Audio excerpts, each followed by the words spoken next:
আজ আবারও সকাল সকাল বেরিয়ে পড়েছিলাম আমার প্রতিদিনের রুটিন ফলো করতে, মানে সকালে উঠে বাজার করতে যাওয়া আর কি। তাই সকাল সকালই আমি চলে এসেছিলাম যদুরাটি পূর্ণ বাজারে।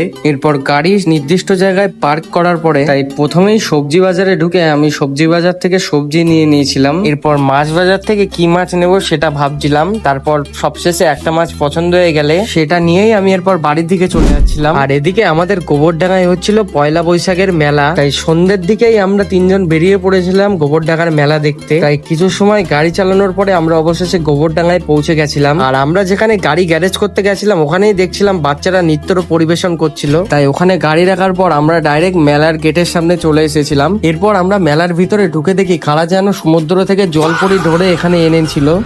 তাই এইসব দেখার পর এখান থেকে ভয়ে আমরা অন্য সাইডের দিকে চলে যাচ্ছিলাম। এরপর বাইরে এসে আইসক্রিম দোকান থেকে আইসক্রিম নিয়ে আইসক্রিম খেতে খেতে আমরা বাড়ির দিকে চলে যাচ্ছিলাম। সো গাইজ, আজকের ব্লগটা আমি এখানেই এন্ড করছি। লাইক শেয়ার কমেন্ট করতে বলবেন না। দেখা হচ্ছে পরের ভিডিওতে, ততক্ষণের জন্য বাই।